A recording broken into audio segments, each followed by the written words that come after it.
اس کا مطلب ہے کہ نارملی تو یہ آ جا سکتے ہیں، لیکن ان اوقات میں پرمیشن لیں گے. کیوں؟ اس لیے کہ اللہ تعالیٰ نے یہ بات یہاں ارشاد فرمائی ہے کہ یہ 3 اوقات ہیں، یعنی کہ اب پیرنٹس بیڈ روم کے اندر ہیں، رائٹ.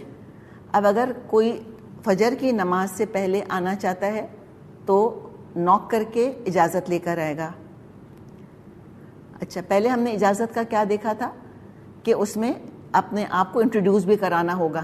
تستانسو کا لفظ آیا تھا نا، لیکن یہاں تستانسو کا لفظ نہیں ہے، تو سلمو کا لفظ بھی نہیں ہے، اس لیے کہ بیڈ روم میں آتے جاتے کوئی نوک کر کے یہ نہیں کہتا کہ اچھا میں فاطمہ ہوں اور السلام علیکم، میں فاطمہ ہوں، میں کیا کمرے میں آ سکتی ہوں. ہم ایسے تو نہیں کرتے نا. دیکھیے جب ہمارے اپنے جاننے والے ہوتے ہیں، جیسے کہ مثال کے طور پہ گھر کے اندر جو ریگولر رہنے والے ہیں، آپ اپنے گھر جاتی ہیں، آپ بیل بجاتی ہیں گھر کی، اب یہ تھوڑی کہتی میں ہوا ہوں دروازہ کھولو، بھئی آپ کی آواز تو سبھی پہچانتے ہیں نا، تو یہ تو کوئی نہیں کرتا اس طرح سے. تو وہ ایک ڈفرینٹ چیز ہے. اور یہ بیڈ رومس میں آنے میں، اس میں تو آبویسلی گھر والے ہی ہیں، تو وہ نہ تستانسو کی ضرورت ہے نہ تسلمو کی ضرورت ہے. ہاں تستانزو کی ضرورت ہے. اجازت لینی ہے کب؟ فجر کی نماز سے پہلے اگر آنا ہے نوک کر کے آئیں گے، اور ظہر کے بعد آنا ہے، دوپہر جس کو قیلولہ کہتے ہیں، اس کے بعد اگر آئیں گے تو اجازت لے کر آئیں گے. اس کے لیے کیا فرمایا اللہ تعالیٰ نے؟ حین تضعون ثیابکم من الظہیرہ، جب تم دوپہر کے وقت اپنے کپڑے اتار کے رکھ دیتے ہو. اس کا تھوڑا سا ہم کو تمدنی پس منظر اور جو کلائمیٹ تھا عرب کا اس کو ذہن میں رکھنا ہوگا. دیکھیں جو گرم ممالک ہوتے ہیں وہاں سیسٹا کا کانسیپٹ ہوتا ہے، دوپہر کے وقت تھوڑی دیر آرام کرنا، جس کو ہم قیلولہ کہتے ہیں، اس لیے کہ دن بڑا گرم ہوتا ہے. اور جو بہت گرم ملک ہوتے ہیں ان میں کام عام طور پہ صبح سویرے شروع ہو جانا چاہیے. اب ہم نے چیزوں کو جو ہے وہ ڈفرینٹ کر لیا کہ ہم 12-1 بجے سے پہلے کاروبار شروع نہیں کرتے. وہ تو ان نیچرل کیا نا، ساری سن لائٹ ہم ضائع کرتے ہیں، پھر بجلی کے خرچے کو ہم روتے پیٹتے رہتے ہیں. خیر وہ الگ کہانی ہے. پوائنٹ یہ ہے کہ عربوں کا طریقہ یہ تھا کہ صبح تڑکے کام شروع کر دیا کرتے تھے. جیسے آج بھی آپ کو نظر آئے گا اگر آپ بائی روڈ جائیں تو جو فیلڈز وغیرہ میں کام کر رہے ہوتے ہیں، سورج طلوع ہو رہا ہوتا ہے اور لوگ اپنی اپنی کھیتوں کے اندر آ کر کام شروع کر دیتے ہیں. تو ظاہر اتنی ارلی مارننگ جب کام شروع کرتے تھے تو کیا چاہتے تھے کہ دن گرم ہونے سے پہلے کام تھوڑا سا سمیٹ لیں اور پھر آرام کر لیں. اور یہ ہمیں آج بھی نظر آتا ہے، درختوں کے نیچے بعض دفعہ لوگ بیٹھے ہوتے ہیں، کچھ کھا رہے ہوتے ہیں، آرام کر رہے ہوتے ہیں، یا اپنے گھروں کے اندر جا کے آرام کر لیتے ہیں. تو یہ ہے ظہیرہ، دوپہر کا وقت، قیلولہ کا وقت. اچھا، اب حین تضعون ثیابکم کا مطلب کیا ہے؟ ثوب کی جمع ہے ثیاب. ثوب کہتے ہیں کپڑوں کو. ہوتا کیا ہے کہ جب انسان آتا ہے اپنے بیڈ روم میں، تھکا ہوا ہوتا ہے، ریلیکس کرنا چاہتا ہے، خواتین ہیں اب وہ اپنے دوپٹے اتار کے ایک طرف رکھ دیتی ہیں. مرد آتے ہیں تو انہوں نے جیسے کہ ٹراؤزر یا شلوار یا کوئی چیز پہنی ہے اور انہوں نے ویسٹ یا بنیان پہنا ہے تو اوپر کی شرٹ یا کرتا اتار کے رکھ دیتے ہیں. یا زیادہ گرمی لگ رہی ہے تو چلو بنیان مرد عام طور پہ اتار کے رکھ دیتے ہیں. ٹھیک ہے، تو تضعون ثیاب سے کسی نے یہ مطلب نہیں لیا کہ نعوذ باللہ بالکل ہی مجرد ہو جاتے ہیں، بالکل ہی نیکڈ ہو جاتے ہیں. کوئی سمجھے گا ایسی بات؟ نہیں، ایسے نہیں کرتے کوئی. کانٹیکسٹ دیکھیں کہ جو اوپر کے کپڑے ہوتے ہیں وہ انسان اتار کے رکھ دیتا ہے، تھوڑی ہیوی چیزیں. کیا مثال کے طور پہ جیسے خواتین ہیں، اب انہوں نے دوپٹہ ہے، شلوار ہے، شرٹ ہے، یہ پہنا ہوا ہے، تو بعض دفعہ جب لیٹنے کا دل کرتا ہے تو کوئی اپنا ہلکا سا پرانا سا کوئی لمبا سا ڈریس جو کہ ریلیکس قسم کا اور بڑا فارمل سا نہیں ہوتا، ہو سکتا ہے آستینیں چھوٹی ہوں، گلا بڑا ہو، اس ٹائپ کی کوئی چیز انسان پہن کے لیٹنا چاہ رہا ہوتا ہے. تو یہ دراصل کہا جا رہا ہے. اور پھر اس میں ایک اشارہ کیا ہے، پہلے ہم یہ دیکھ لیں، من بعد صلاۃ العشاء، اور عشاء کی نماز کے بعد، یعنی جب کہ سونے کا ٹائم ہو جائے. اور یہ بھی اسلام کا مزاج تھا اور آپ صلی اللہ علیہ وسلم نے بھی اس کی تاکید کی ہے کہ جلدی سو جایا کرو، بہت دیر تک جاگا نہیں کرو. اور کیا آپ نے اس کا معیار بتایا کہ عشاء کی نماز کے بعد جا کے لیٹ جایا کرو. تو عشاء کی نماز سے پہلے سوشلائزنگ، عشاء کی نماز سے پہلے کھانا، یہ سارا کچھ ہو گیا، اور اس کے بعد عشاء کی نماز پڑھ لی اور پھر سو گئے. اور آج دیکھیں حفظان صحت کے لیے کتنا بہترین اصول ہے. Apart from the topic that we are discussing, آج بھی ہم سے جو ڈائٹیشنز وغیرہ ہیں وہ یہی کہتے ہیں کہ کھانا جلدی کھائیں اور کم از کم اس کے بعد 1-1.5 گھنٹے کے بعد سوئیں، صحت کے لیے بہترین ہے. اور بلکہ وہ یہ بھی کہتے ہیں کہ کھانا کھا کے تھوڑا چل لیں. تو یہی ہے نا, جس نے کھانا کھا لیا پھر وہ گیا نماز کے لیے مسجد تک, واپس آیا تو واک ہو گئی اس کی, کھانا نیچے چلا گیا, ہضم ہو گیا, اس کے بعد آ کے سو جائیں. جتنی جلدی سوئیں گے صبح اتنے ہی فریش ہم اٹھیں گے انشاءاللہ. 3 اوقات کا ذکر کیا. ان بٹوین جو ہے کیا فرمایا, جو یہ کہا کہ یہ تمہارے پردے کے اوقات ہیں, تو اس میں اشارہ کس کی طرف ہے؟ اشارہ نمبر 1 تو ریلیکسیشن, اور جو ہم کہتے ہیں نا پرائیویٹ اسپیس, کیونکہ ہو سکتا ہے کوئی ایسے حلیے میں ہو کہ جو وہ گھر کے افراد کے سامنے بھی اس طرح آنا نہ چاہے.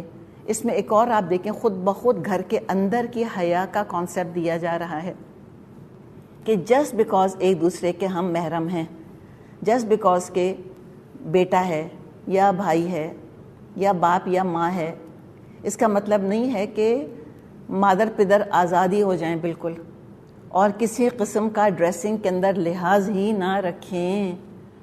یہ ہم نے ایک نرالا کانسیپٹ اب نکالا ہے محرم رشتوں کا, کہ اندر تو کوئی لحاظ ہو تو بھی ٹھیک ہے, نہ ہو تو بھی کوئی بات نہیں. ہر طرح کے حال حلیے میں محرم بھی نہیں آ سکتے ایک دوسرے کے سامنے. باپ کے اندر بھی لحاظ ہوگا کہ وہ ان کپڑوں میں بیٹی کے سامنے نہیں آ سکتا.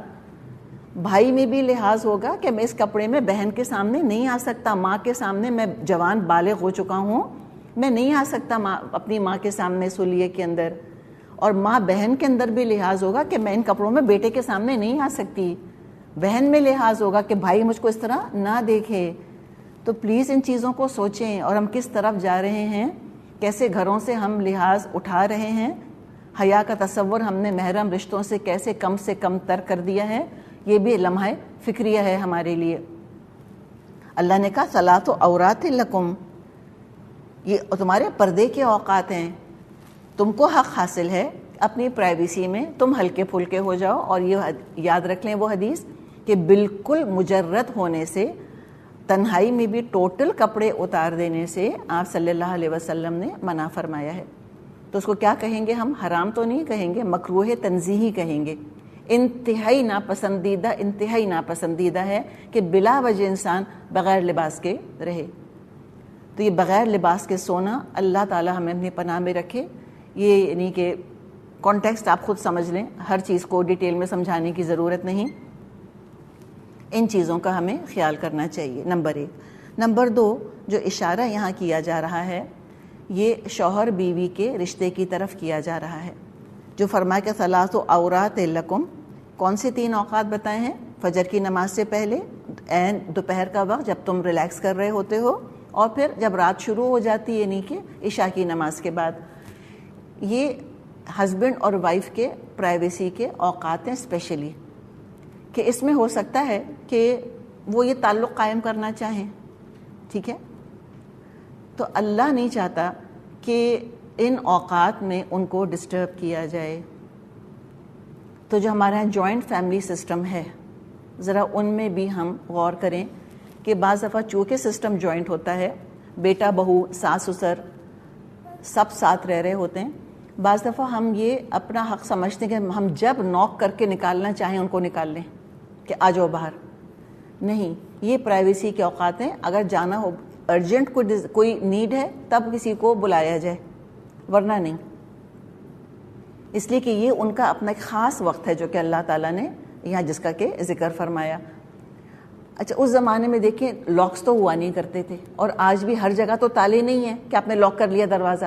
تو بیسکلی یہاں پر یہ ہے کہ جب تم اپنے کمرے میں اس طرح سیمی ڈریسڈ حالت کے اندر ہو, یا شوہر بیوی کا اپنا تعلق قائم ہونے کے آثار امکان ہو, چاہے وہ ایگزیکٹ تعلق نہ ہو, چلیں اس سے پہلے کے اقدامات ہو سکتا ہے ہوتے ہوں, تو لاک تو کر لیں دروازہ. اور جب جہاں لاک نہیں ہے وہاں آنے والے حیا کریں, اور وہ پھر اناؤنس کریں کہ ہم اندر آنا چاہتے ہیں, اور جب اجازت ملے تو داخل ہوں. ان دروازہ اگر بند ہے تو بلا اجازت دروازہ کھول کے داخل نہیں ہو سکتے, انہیں نوک کرنا ہوگا. کن کو؟ جو کہ نوکر وغیرہ ہیں وہ, اور جو نمبر 2 چھوٹے بچے. کیوں؟ اس لیے کہ دیکھیں, اگر ہسبینڈ اینڈ وائف چاہے وہ فائنل جو تعلق ہے وہاں تک نہیں بھی پہنچے, یا اس سے پہلے کے اقدامات ہیں, کچھ بے تکلفی ہے, کچھ ہلکا پھلکا معاملہ ہے, اور اس میں اگر بچہ داخل ہو گیا یا کوئی کمرے میں داخل ہو گیا تو والدین کے لیے بھی نہایت امبیرسنگ اور بچے کے لیے بھی نہایت امبیرسنگ. تو یہ حیا کا تقاضا ہے کہ اس طرح پرائیویسی کی حفاظت کی جائے. تو یہ بات بتائی.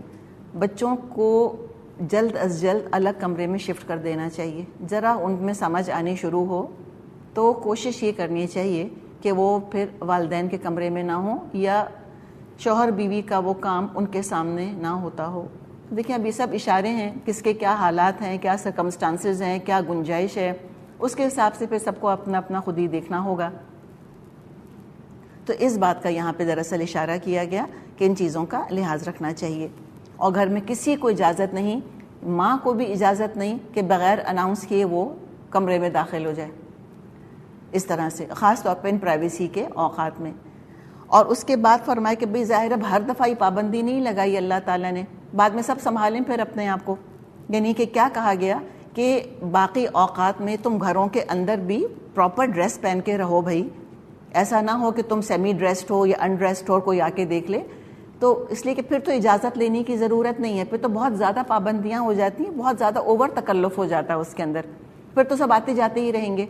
تو بچوں کو بھی ٹرین کرنے کی ضرورت ہے کہ جب امی ابو کمرے میں اکیلے ہوں تو نوک کر کے جائیں. اب آج کل ہم کم از کم یہ کر سکتے ہیں. اور آپ کو پتہ ہے بچے عام طور پہ یہ کرتے ہیں نہیں، نہ چھوٹے کرتے ہیں نہ بڑے کرتے ہیں.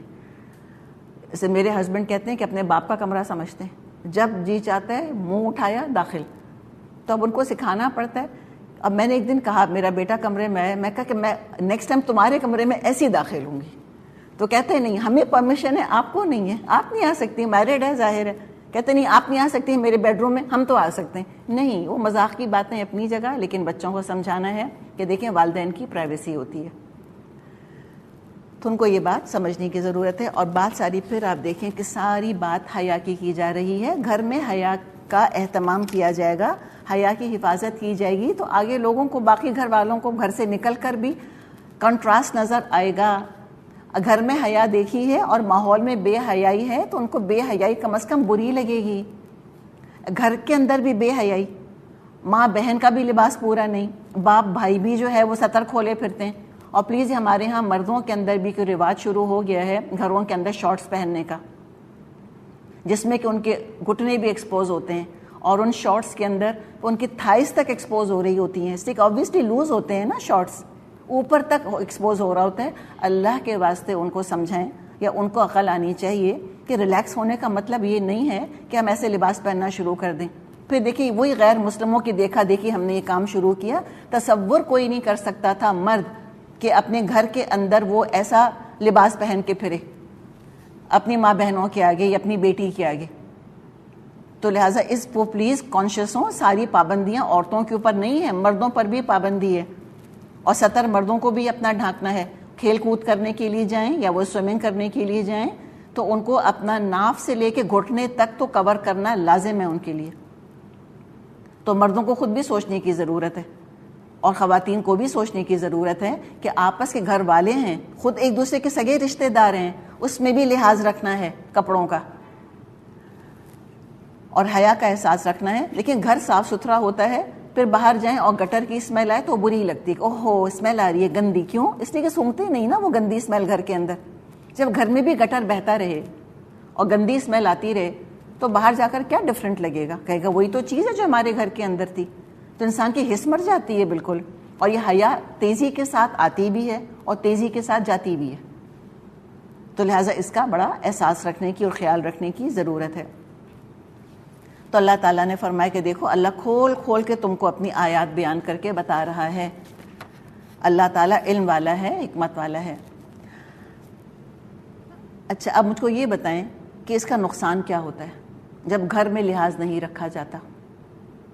پھر بہت ریلکٹنس کے ساتھ، بہت افسوس کے ساتھ، چونکہ تفسیر کر رہے ہیں ہم تو ہمیں بتانا پڑے گا کہ پھر ہم دیکھتے ہیں کہ محرم رشتوں کی حدیں بھی بعض دفعہ پامال ہو جاتی ہیں.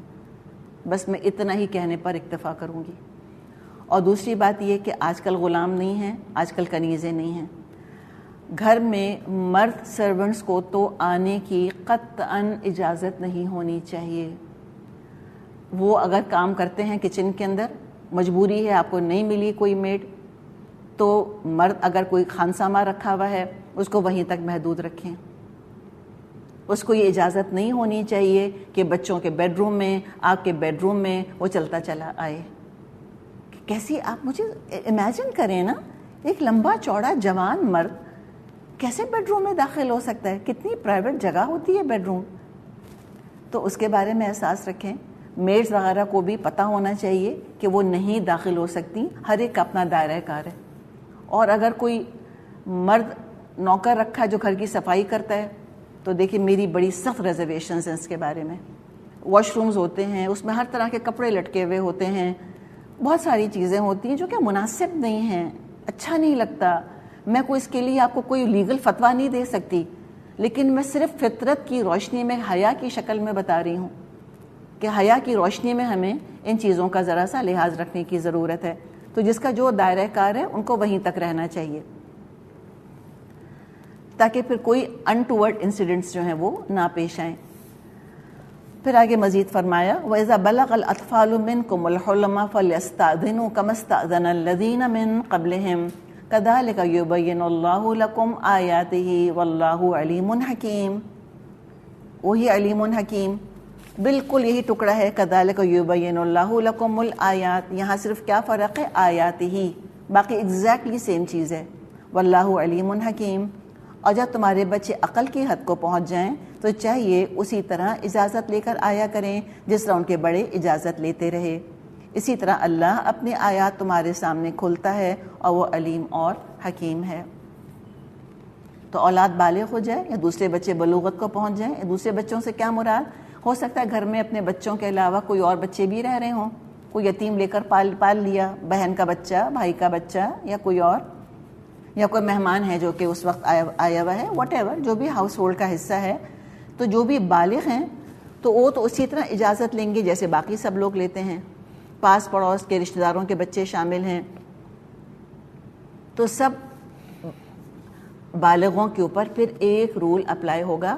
تو اللہ تعالیٰ نے دو طرح کی حفاظت کی ہے، ایک آؤٹ سائڈر سے گھر کے رہنے والوں کی پرائیویسی کی حفاظت، نمبر 2 خود گھر والوں کے اندر ایک دوسرے سے پرائیویسی کی حفاظت.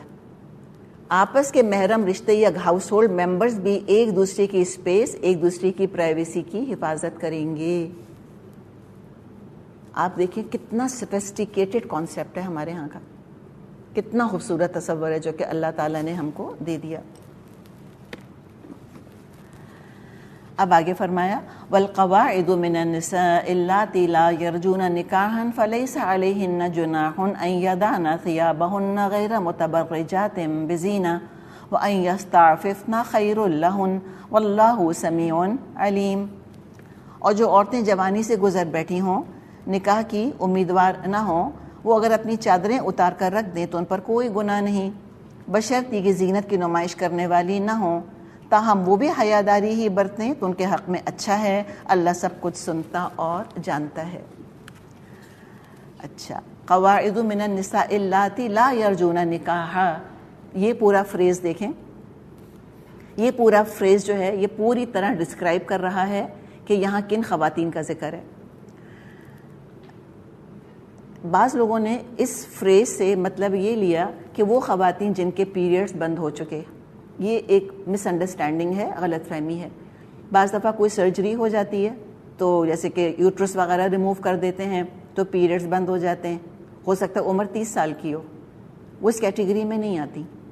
یا بعض دفعہ خواتین جن کو پیریڈز کبھی آتے ہی نہیں وہ بھی اس کیٹیگری میں نہیں آتی.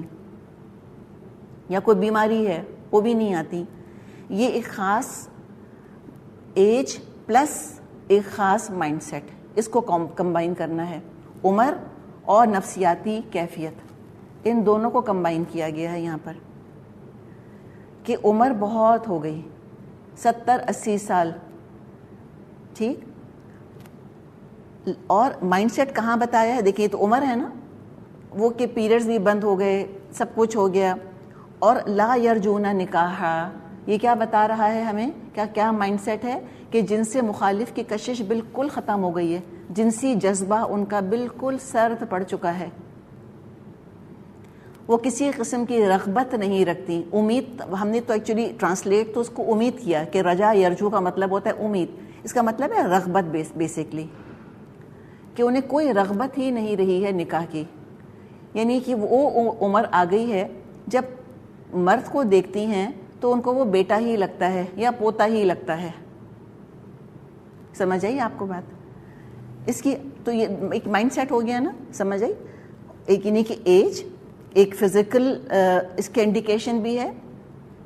اچھا, یعنی کہ ہارمونز ان کے بالکل ختم ہو چکے ہیں, اس چیز کے سارے ٹھنڈے پڑ گئے. وہ جو جوانی میں ہارمونز کا ہیجان ہوتا ہے وہ سارا ٹھنڈا پڑ گیا بالکل. تو یہ ان کی اندر کی کیمسٹری بھی ہے, ایک مائنڈ سیٹ بھی ہے, اور ایج فیکٹر بھی ہے. یہ سب کمبینیشن ہے جو بتایا جا رہا ہے یہاں پر. تو اب اس کی علامات کیا ہوں گی؟ اس کی علامات یہ ہیں کہ ان کے اندر ہار سنگھار کا جذبہ نہیں رہا. ہاں, وہ عادتاً جیسے ہمارے ہاں بڑی بوڑھیاں جن کو ہم کہتے ہیں کہ عادتاً وہ ہاتھ میں کوئی چوڑی پڑی ہے, کوئی گلے میں لاکٹ یا کوئی بالیاں پڑی ہیں تو پڑی ہیں, لیکن ان کو یہ فکر نہیں کہ میں بال ڈائی کراؤں, ان کو یہ فکر نہیں کہ میں فیشیل کراؤں, ان کو یہ فکر نہیں ہے کہ اچھا ویکسنگ کرانی ہے, مجھ کو بلیچ کرنا ہے, مجھ کو میک اپ کرنا ہے. تو یہ ہار سنگھار کا کوئی شوق ایسا سچ نہیں بچا. ایک عادتاً جو کہ سوسائٹی کے اندر ایک نارم ہوتا ہے اس حد تک بھی, کوئی کریم لگا لی, کوئی ہلکا سا کوئی لپ گلاس یا کوئی آنکھوں کے اندر کاجل, یہ سالوں کی دیکھیں عادت پڑی ہوئی ہوتی ہے, انسان کرتا ہی چلا جاتا ہے. لیکن یہ ایسا سنگھار میں نہیں آتا, اہتمام کے ساتھ سنگھار کرنے کا دل نہیں چاہتا. ایک یہ انڈیکیشن ہے. دوسری انڈیکیشن کیا کہ اگر کوئی 50-60 سال کا مرد ان کو اماں کہہ دے تو ذرا بھی برا نہ لگے, نو پرابلم. اگر یہ کیفیت ہے تو پھر وہ قواعد من النساء اللاتی لا یرجون نکاح میں آتی ہیں, کہ ان کو کبھی یہ خیال ہی نہیں آیا کہ وہ فلاں مرد مجھ کو دیکھ رہا تھا. یہ کبھی خیال نہیں آتا. اور جب مردوں کی نظر بھی ان پر پڑتی ہے تو ایک احترام کی نظر پڑتی ہے, یا ترس کی نظر پڑتی ہے, یا رحم کی نظر پڑتی ہے. تو اب مجھے بتائیں, ہاتھ کھڑا کریں, ہم میں سے کتنی ایسی ہیں؟ آج کل تو ایسی بوڑھیاں نظر ہی نہیں آتی. 80 سال کے بھی ماشاءاللہ دیکھیں ذرا, جوانوں کو پیچھے چھوڑا ہوا ہے انہوں نے ہیئر سٹائل کے اندر, اور یوگا کر کے, ایکسرسائز کر کے. اب یوگا کی پلیز اب شرعی حیثیت کے اوپر ہم بات نہیں کر رہے. پوائنٹ ہے کہ وہ بھی جم جا رہی ہیں, پارلرز جا رہی ہیں, ان کا بھی ہے بننا سنورنا, اپنے آپ کو ینگ سے ینگ رکھنا. ہر 80 سال کی خواہش یہ ہے کہ وہ اپنے بیٹے کی بہن لگے, اور پریفریبلی چھوٹی بہن. ہر 70 سال کی عورت کی خواہش ہے کہ وہ اپنی بہو کی بہن لگے, ہم عمر لگے اس کی کم از کم. تو اگر یہ ہے تو اسلام نے پابندی نہیں لگائی, کوئی بات نہیں. اگر تو بالکل دل نہیں چاہتا سنگھار چھوڑنے کا, اور ابھی اٹریکشن محسوس ہوتی ہے مخالف جنس کے اندر, دل چاہتا ہے کہ بھئی اگر کوئی مناسب رشتہ مل جائے تو چلو میں شادی کر لوں. اوبیسلی ان کا معاملہ ہے نا کہ جن کے شوہر نہیں ہیں یا جو ان میرڈ ہیں. تو اگر یہ ہے ابھی رغبت ہے نکاح کی طرف, اسلام نے کنڈیم نہیں کیا. اسلام نے یہ نہیں کہا کہ 70 ایئرز آن ورڈز خبردار تم نے لپسٹک لگائی, خبردار تم نے زیور پہنا, یا تم نے کوئی لال رنگ کا جوڑا پہنا, کر کے تو دیکھو جہنم میں جاؤ گی تم. یہ نہیں کہتا اللہ تعالیٰ. سمپل بات یہ ہے, 70 سال کی عمر ہے, 80 سال کی عمر ہے, 90 سال کی عمر ہے, 100 سال کی عمر ہے, لیکن ابھی جنسی جذبہ ایکٹیو ہے, ابھی بننے سنورنے کا شوق ہے, ابھی دل چاہتا ہے کہ کوئی مجھ سے شادی کر لے, میں نکاح کر لوں, اپنے گھر اپنا بساؤں, ایک مرد مجھ کو چاہیے, میرا جذبہ ابھی تازہ ہے. کوئی بات نہیں, کوئی حرج نہیں اس کے اندر. لیکن پھر کیا ہے کہ پھر وہ جوان عورتوں والے احکامات اپلائی ہوں گے. پھر ہوگا کہ وَلَا يُبْدِينَ زِينَتَهُنَّ إِلَّا مَا ظَهَرَ مِنْهَا, پھر یہ اپلائی ہوگا. زینت کریں اور کور کریں. سمپل بات جو ہے وہ یہ بتائی گئی ہے یہاں پر. اچھا, اب جن کے بارے میں کہا کہ ان کو کوئی امید اب نہیں ہے, کوئی رغبت نہیں ہے نکاح کے لیے, تو اللہ نے کہا فَلَيْسَ عَلَيْهِنَّ جُنَاحٌ, تو کوئی حرج نہیں ہے أَن يَضَعْنَ ثِيَابَهُنَّ, کہ وہ اپنے ثیاب کا پھر ترجمہ کیا کریں گے؟ کپڑے. اور مجھے بتائیں کہ کیا اگر ڈکشنری سے ہم دیکھیں گے تو ثیاب کا مطلب کیا نکلے گا؟ کپڑے, کلودنگ. یہ تو لغوی مطلب ہے، لیکن مجھے بتائیں کیا ہم یہ ڈکشنری والا مطلب یہاں اپلائی کر سکتے ہیں؟ کیا یہ کہا جا رہا ہے کہ وہ خواتین کہ جن کی جنسی خواہش بالکل ختم ہو چکی ہے وہ سارے کپڑے اتار کے رکھ دیں ایک طرف تو کوئی حرج نہیں؟ نعوذ باللہ، کو کبھی کسی نے کوئی یہ مطلب لیا ہے کبھی؟ ہمارا ایک کوئی کامن سینس بھی تو ہے نا، اللہ نے دیا ہے ہم کو، اللہ نے فطرت دی ہے، ایک نارم ہے۔ مراد کیا ہے یہاں پہ ثیاب سے؟ مراد ہے کہ وہ بڑی چادریں جو اوپر سے اوڑھا کرتی تھیں، جس کا ذکر سورہ احزاب میں پہلے آ چکا تھا، اور یہ عرب کا نام تھا، جو کہ سورہ احزاب نازل پہلے ہوئی تھی لیکن مصحف میں بعد میں ہے، تو وہاں خمر کا لفظ آیا ہے، وہاں پہ وہاں جلباب کا لفظ آیا ہے، ٹھیک ہے، جلباب، یدنین علیہن من جلابیبہن، تو یہاں ثیاب سے مراد وہ جلباب ہے، وہ بڑی چادر ہے۔ آج کی اصطلاح میں کیا ہے؟ اللہ تعالیٰ یہ فرما رہا ہے کہ اگر عورتیں اتنی بوڑھی ہو گئی ہیں، بڑھیا پھونس ہو گئی ہیں، بالکل بالکل دادی پر دادی ہیں، سفید بال، جھریاں پڑی ہوئی، کمر جھکی ہوئی، ایک جو ہم ایک بوڑھی عورت کا تصور آتا ہے، تو اگر یہ حال ہے تو اگر وہ آج کی اصطلاح میں ہم کہیں گے کہ وہ اگر عبایا نہیں پہنتی یا بڑی چادر سے اپنے اوپر اپنے آپ کو کور نہیں کر رہی تو کوئی حرج نہیں، اس لیے کہ اس میں دیکھیں اس عمر میں چونکہ جھک جاتی ہیں خواتین، نظر نہیں آ رہا ہوتا ان کو، چلنے میں ڈیفیکلٹی ہے، ہو سکتا ہے پھر چادر میں یا عبائے میں یا جلباب میں الجھنے بھی لگ جائیں، تو یہ بھی ایک ڈینجر تو ہے ان کے لیے، اور ضرورت نہیں ہے۔ تو یہ کہا کہ کوئی حرج نہیں ہے اگر وہ اپنی وہ بڑی چادریں اٹھا کے برقعے یا عبائے یا بڑی چادر، وہ جلباب ایک طرف رکھ دیں اور نارمل کپڑے پہن کے بھی گھر سے نکل سکتی ہیں۔ شرط کیا لگائی ہے؟ غیر متبرجات بزینہ، اپنی زینت کی نمائش نہ کر رہے ہیں، بشرطیہ کہ زینت کی نمائش کرنے والی نہ ہو، یعنی ابھی بھی ان کے اندر یہ شوق نہ ہو کہ مجھے کوئی دیکھے، اور اگر یہ شوق ہے کہ مجھے کوئی دیکھے، عمر 70 سال کی ہے اور دل چاہتا ہے کہ 75 سال والا دیکھے، تو اس بیچارے پہ رحم کریں، ویسے ہی ہارٹ کا پرابلم ہوگا یا اللہ جانے کیا مسائل ان کو ہوں گے، اب یہ نہ ہو کہ آپ کو دیکھ کر ان کے دل پہ بجلیاں گرنے لگیں، ہارٹ اٹیک ہی ہو جائے۔ تو ہر عمر کی عورت کو دیکھنے والا ہر عمر کا مرد موجود ہے، 20 سال کی لڑکی کو دیکھنے والا 20 سال کا لڑکا موجود ہے، 70 سال کی عورت کو دیکھنے والا 70 سال کا مرد موجود ہے۔ تو اگر یہ خواہش ہے کہ کوئی مجھ کو دیکھے یا اس طرح کے رجحانات ہیں، زینت کی نمائش کرنا چاہتی ہیں، تو پھر سمپل کیا کریں؟ چادر اوڑھ کے نکلیں، پھر جلباب اوڑھ کے نکلیں، پھر عبایا پہن کے نکلیں، اور پھر دیکھیں وَأَن يَسْتَعْفِفْنَ، اور اگر وہ حیاداری پرہیزگاری اختیار کر لیں، خیر لہن، تو بہتر ہے۔ تو کیا مطلب یہاں پہ یستعففن سے؟ مشورہ کیا دے رہا ہے اللہ تعالیٰ ان خواتین کو بھی کہ بہتر ہے کہ جلباب نہ اتاریں، یہ مشورہ دیا جا رہا ہے کہ اجازت ہے، رخصت ہے۔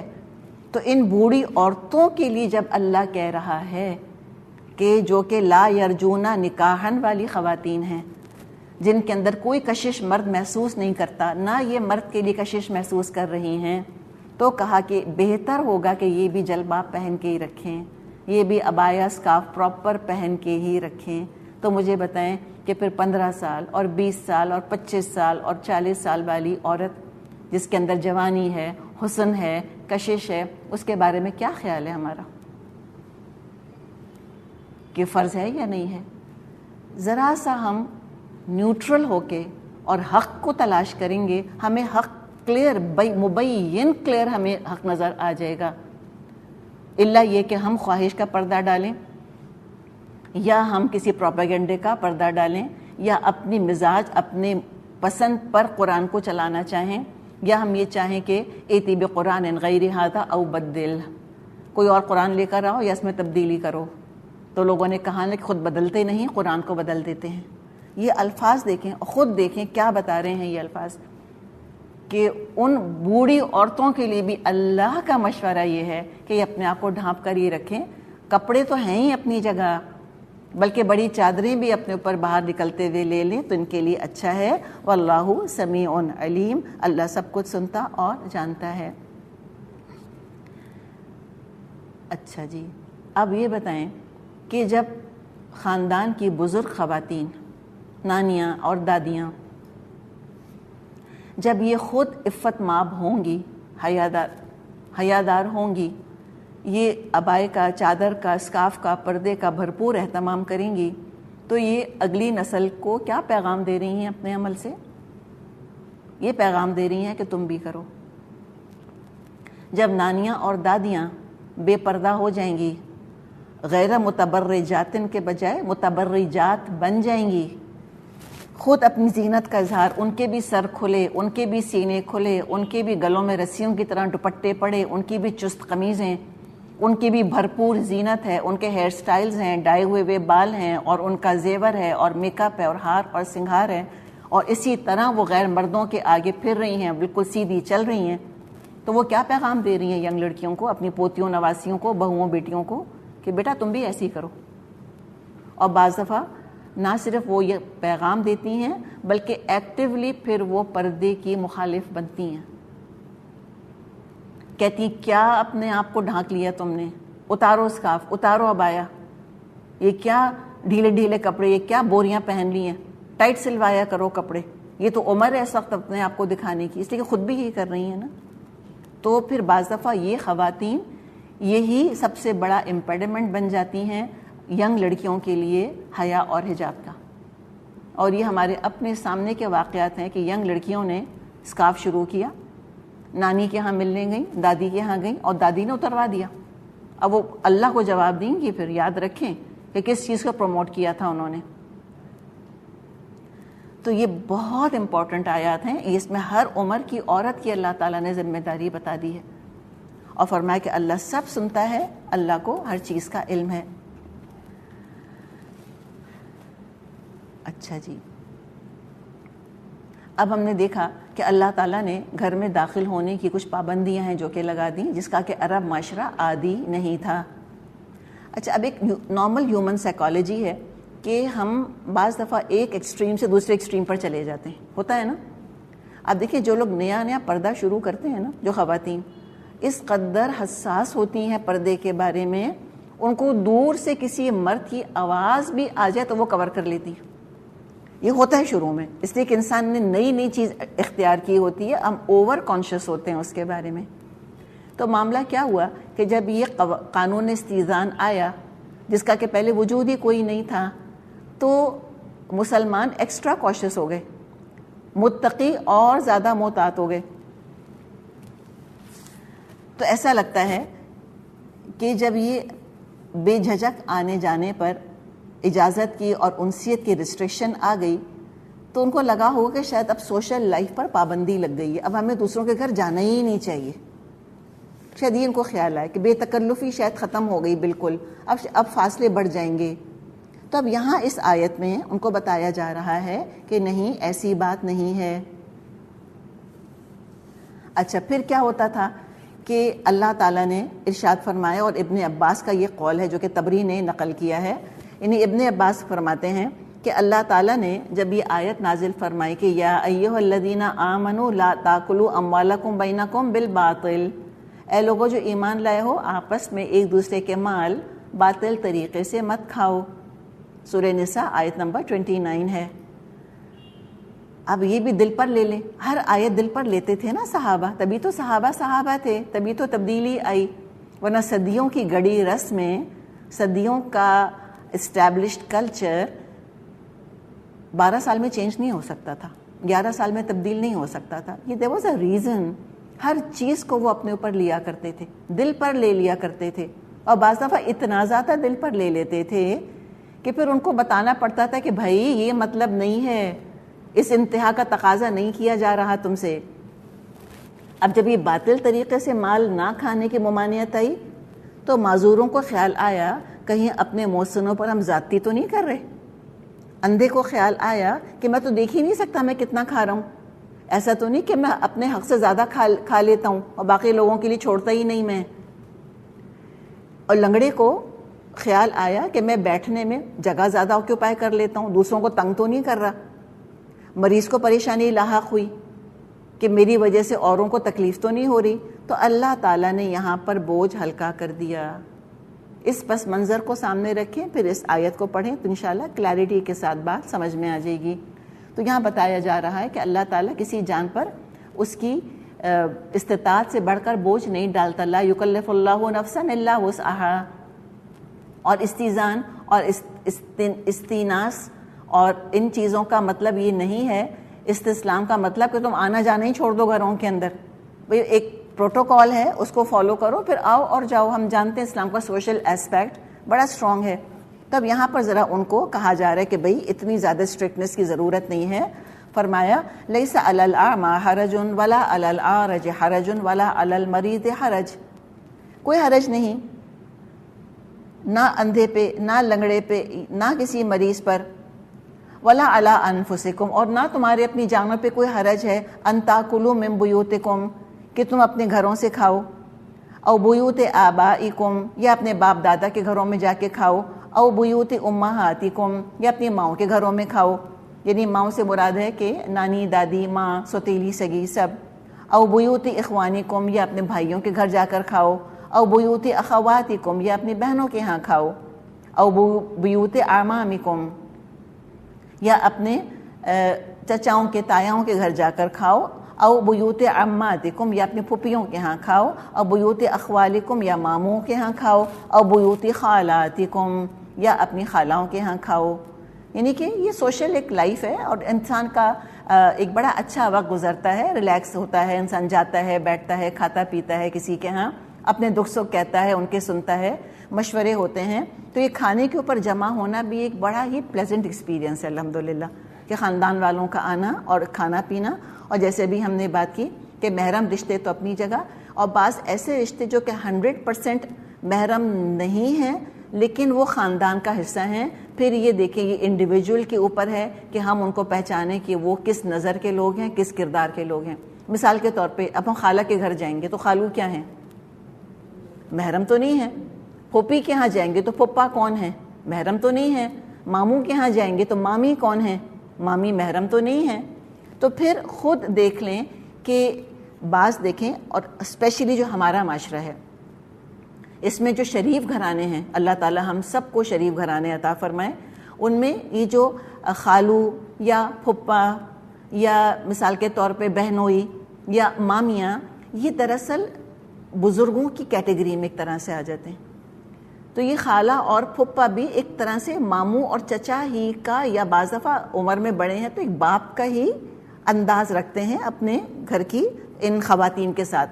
یعنی اپنی بیوی کی بھانجیوں بھتیجیوں کے ساتھ, یا اپنی بیوی کی بہنوں کے ساتھ, یہ ایسا ہی ایٹیٹیوڈ رکھتے ہیں.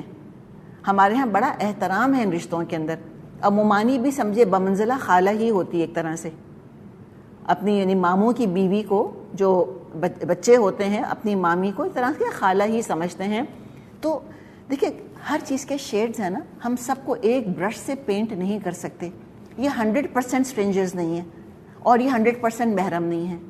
ڈیفینیٹلی یہ ایک کیٹیگری ہے, اور بعض دفعہ یہ کیٹیگری اگر خراب کردار کی ہے تو یہ وہ ہیوک کریٹ کرتی ہے, وہ تباہی کریٹ کرتی ہے جو آؤٹ سائڈر نہیں کر سکتے.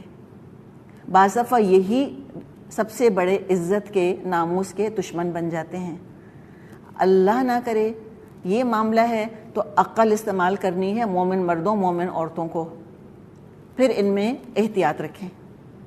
اگر اندازہ ہو گیا کہ بالکل پاک ہیں, الحمدللہ طیبات ہیں اور طیبین ہیں, ان کی نظر کے اندر ادب ہے, احترام ہے, شفقت ہے, محبت ہے, وائبز آ جاتی ہیں نا. عورت تو بڑی ذہین ہے ان چیزوں میں, ہمیں معلوم ہے نا. ہم تو ایک مرد کی باڈی لینگویج بہت جلدی پڑھ لیتی ہیں, اس کی نگاہ عورت کتنی جلدی پڑتی ہے چاہے اس نے ایک لفظ نہ کہا ہو. جس طرح ایک مرد نگاہ ڈالتا ہے نا, پتہ چل جاتا ہے. بیوی کی بھانجی کو, بیوی کی بھتیجی کو, بیوی کی بہن کو کس نظر سے دیکھا اس کو پتہ ہے کہ میرا بہنوئی مجھ کو احترام کی نظر سے دیکھتا ہے, ایک بیٹی کی طرح یا اپنی سگی بہن کی طرح دیکھ رہا ہے, یا میرا بہنوئی مجھ کو ٹیڑھی نظر سے دیکھ رہا ہے. یہ تو خود بھی تو اللہ نے عقل دی ہے نا. کتابیں پڑھنا ضرور آنی چاہیے, چہرے بھی پڑھنا سیکھیں, نظریں پڑھنا سیکھیں, شخصیات کو پڑھنا سیکھیں. تو اگر یہ معاملہ ہے تھوڑی سی اس میں یعنی گنجائش موجود ہے. کوئی ہم ایک بلینکٹ سٹیٹمنٹ نہیں دے سکتے, ہر انڈیویجول کو اپنی جگہ دیکھنا ہوگا. تو اس میں پھر ٹھیک ہے, جائیں, جا کے ساتھ بیٹھ سکتے ہیں, ساتھ کھا پی سکتے ہیں, پراپر ایٹیکیٹ کے ساتھ, پراپر حدود کے ساتھ، اپنے پراپر حجاب کے ساتھ. مردوں کو بھی اپنی نظروں کا حجاب کرنا ہوگا. ان کو ہرگز اجازت نہیں ہے کہ وہ ان رشتوں کو گھوریں یا غور سے دیکھیں.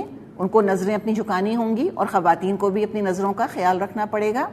تو منیمم چیز کیا ہے کہ کم از کم نظروں کا تو پردہ رہنا ہی چاہیے. دیکھیے جوائنٹ فیملی سسٹمز ہوتے ہیں، 2-3 بھائی ساتھ رہ رہے ہوتے ہیں. فائنینشیل نیڈز ہوتی ہیں، بعض دفعہ فائنینشیل افورڈ نہیں کر سکتے کہ الگ الگ گھر لے کے رہیں. اس میں ناممکن ہے کہ ہر وقت خواتین چہرہ ڈھانک کے رہیں. اٹس آلموسٹ امپاسبل، نہیں ہو سکتا. تو ان میں پھر کیا ہوگا؟ پھر چہرے کا پردہ اگر نہیں ہے تو نظروں کا تو کرنا ہوگا. یعنی باقی سطر تو اپنا پوری طرح کور کرنا ہوگا، پورے جسم کو تو ڈھانکنا ہوگا. اور مردوں کو بھی پھر اپنی نظروں کی حفاظت کرنی ہے، مینرزم کی حفاظت کرنی ہے، اور خواتین کو بھی. تو پھر اس میں جائیں، جا کے بیٹھیں، ملے جلیں، کوئی حرج نہیں، کھانا کھائیں. او ما ملکتم مفاتحہ، یا ان کے گھروں میں بھی تم جا سکتے ہو کہ جن کی چابیاں تمہارے پاس ہیں.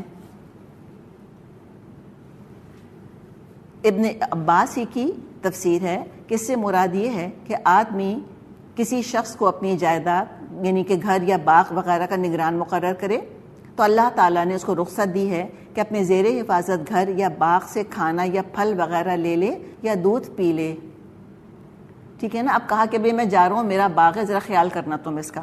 تو اب یہ کیا ہو گیا؟ ملکتم مفاتحہ والی کیٹیگری میں آ گئے. تو اب وہاں جا کر ہم دیکھیں کہ اچھا بھئی باغ کا خیال کیا، دیکھا پھل لگا ہوا ہے، سیب لگا ہے، توڑ کر کھا لیا، کوئی حرج نہیں. کسی نے کہا کہ بھئی میں گھر بند کر کے جا رہی ہوں، ذرا گھر کا خیال رکھنا. اب گئے، گھر کھولا، صفائی کی، اب دیکھا کہ بھئی کوئی بادام رکھے ہوئے، اب پورا تھیلا گھر لے کر مت آئیں، ایک دو اس میں سے کھا لیے. مراد یہ ہے کہ اس میں کوئی حرج نہیں. تو اتنی ڈیٹیل میں اللہ تعالیٰ نے ایکسپلین کیا ہے. آپ دیکھیں کہ کس سنجیدگی کے ساتھ لوگوں نے سورہ نور کے احکامات کو لیا تھا. او صدیقکم، یا اپنے دوستوں کے گھر جا کر کھا لو تو بھی کوئی حرج نہیں. لیس علیکم جناح ان تاکلوا جمیعا او اشتاتا، کوئی حرج نہیں تم لوگ مل کر کھاؤ یا الگ الگ، کوئی حرج نہیں اس کے اندر. اچھا یہ کیوں کہا کوئی حرج نہیں کہ مل کر کھاؤ یا الگ الگ؟ اب دیکھیں یہاں پر یہ نہیں کہا جا رہا کہ محرم نامحرم سب اکٹھے ہو کر اور ایک ہی جگہ کھانا کھائیں. دیکھیں ہم نے اس میں شیڈز بیان کر دیے. آئیڈیل پوزیشن کیا ہے کہ مرد الگ کھاتے ہیں، عورتیں الگ. شادیوں وغیرہ میں بڑی پارٹیز کے اندر ایسا ہی ہونا چاہیے. لیکن اب جیسے اپنی بہن کے ہاں ملنے چلے گئے، نند کے ہاں ملنے چلے گئے، آپ کو پتہ ہے نا جیسے ہمارے ہاں یہ سسٹمز ہوتے ہیں. اب اس میں بعض دفعہ یہ یا تو ممکن نہیں ہوتا، یا یہ کہ بعض دفعہ سب اکٹھے بیٹھ ہی جاتے ہیں. تو مراد یہاں پر بہرحال تاکلوا جمیعا او اشتاتا کا جو ذکر ہے، اس فریز کو سمجھ لیں کہ یہاں مردوں عورتوں کے اکٹھے بیٹھنے یا الگ الگ بیٹھنے کا ذکر نہیں کیا جا رہا. یہ اس کا ذکر نہیں ہے. نہ اس سے یہ دلیل کوئی نکالے کہ اس میں تو کہا جا رہا ہے کہ مکس گیدرنگ ہونی چاہیے. یہ ایبسلیوٹلی آؤٹ آف کانٹیکسٹ ہے چیز. یہ بات ایسی نہیں کی جا رہی. بات جو یہاں پر کی جا رہی ہے وہ یہ ہے کہ جاہلیت کے زمانے میں 2 طرح کی ایکسٹریمز تھیں. ایک ایکسٹریم کیا تھی؟ اکیلا ہی کھاتے تھے اور دوسروں کے ساتھ مل کر کھانے میں نفرت اور کراہیت محسوس کرتے تھے. وائی؟ یہ پھر ہم آج نہیں سمجھ سکتے. آج کیا ہوتا ہے جب میز لگتی ہے تو مجھے بتائیں کس طرح میز لگاتے ہیں ہم؟ 4 لوگ ہیں، میز کیسے لگائیں گی آپ؟ 4 پلیٹیں، 4 چمچے، 4 گلاس. ٹھیک ہے، یہی طریقہ ہوتا ہے نا ہمارے، اس لیے کہ نارم ہمارے یہی بن گیا. جب ہم اس معاشرے کی بات کرتے ہیں اور یہ اس طرح کا طریقہ آج بھی موجود ہے. اس زمانے میں عرب میں طریقہ کیا تھا؟ میز کیسے لگائی جاتی تھی؟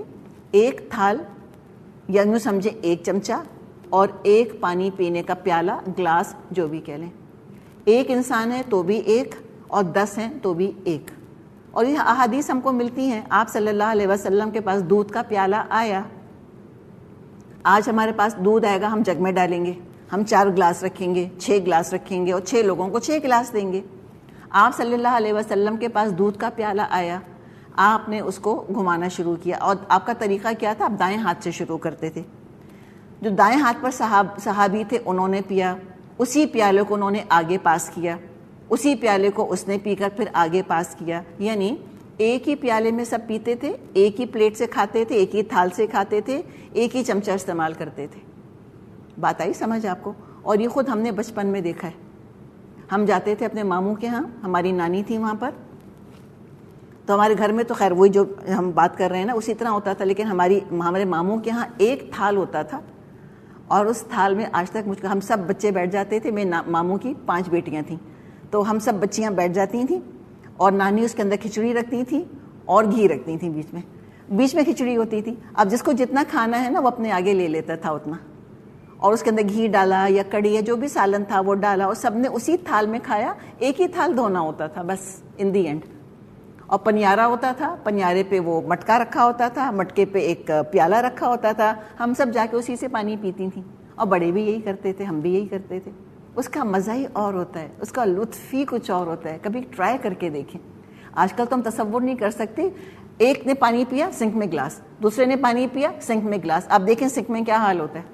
تو ظاہر ہے پھر ہم روتے رہتے ہیں کہ ریسورس ویسٹ ہو رہا ہے اور پانی ضائع ہو رہا ہے اور پانی اتنا زیادہ یوز ہو رہا ہے، اور ڈٹرجنٹ نے جو ہے وہ پولیوٹ کر کے رکھ دیا ہے سب کو، پانی کے سورسز کو. اب ہم یہ باتیں کر رہے ہیں. تو لہٰذا جو لوگ ایکسٹرا سینسٹیو تھے وہ ساتھ مل کر کھانا پسند نہیں کرتے تھے. کیوں؟ کہ گلاس شیئر کرنا پڑے گا، پلیٹ شیئر کرنی پڑے گی. اچھا پھر دیکھیں لوگوں کا طریقہ بھی ہوتا ہے نا کھانے کا، ڈفرینٹ طریقے کا.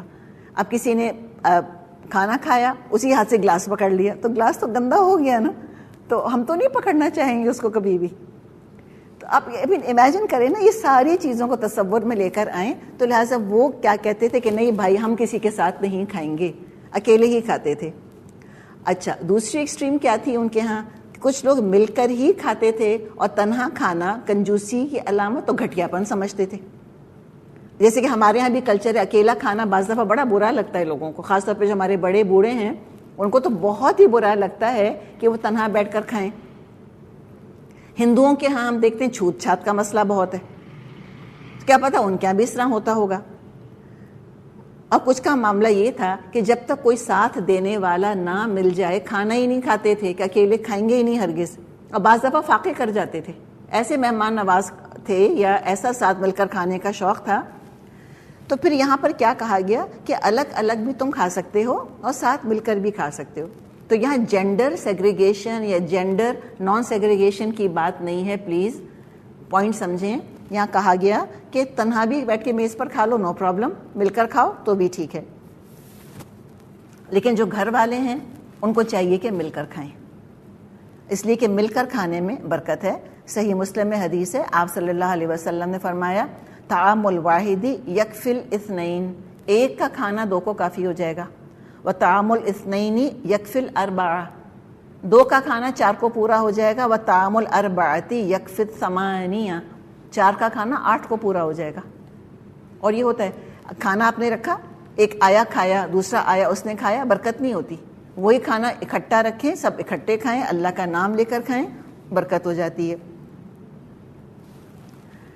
تو یہ بات انہوں نے کہی ہے جو کہ ہم نے یعنی کہ نبی اکرم صلی اللہ علیہ وسلم نے مشورہ بہرحال یہی دیا کہ گھر والے اکٹھے کھائیں، لیکن الگ الگ کھانے میں کہا کوئی حرج نہیں.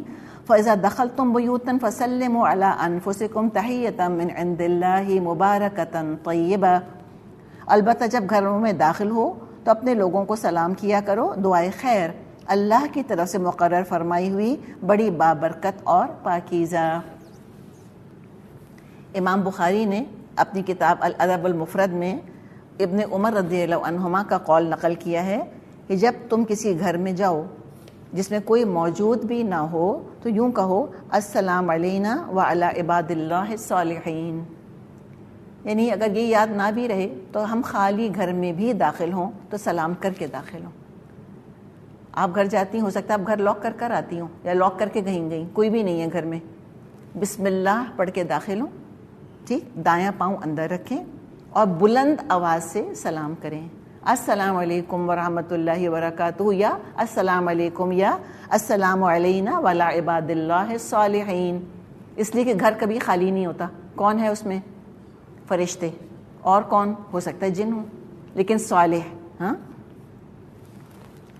تو کہا کہ سلام کر کے. تو گھروں میں کون سلام کرے گا مجھے بتائیں؟ اب ہم گھر میں داخل ہوئے، یا تو گھر خالی ہے تو بھی سلام کر کے داخل ہوں گے، یا ہم گھر میں داخل ہوئے اور گھر میں لوگ ہیں، بچے ہیں، یا ہو سکتا ہے کوئی میڈ آپ کی کام کر رہی ہے، یا اور گھر کے اندر بڑے بوڑھے بزرگ واٹ ایور، تو کون کس کو سلام کرے گا؟ باہر سے آنے والا گھر والوں کو کرے گا، چاہے وہ چھوٹے ہیں، رتبے میں چھوٹے، عمر میں چھوٹے یا بڑے یا واٹ ایور. ادب کیا ہے؟ باہر سے آنے والا سلام کرے گا. پھر فرمایا کذالک یبین اللہ لکم الآیات، اسی طرح اللہ تمہارے لیے آیات کو واضح کرتا ہے.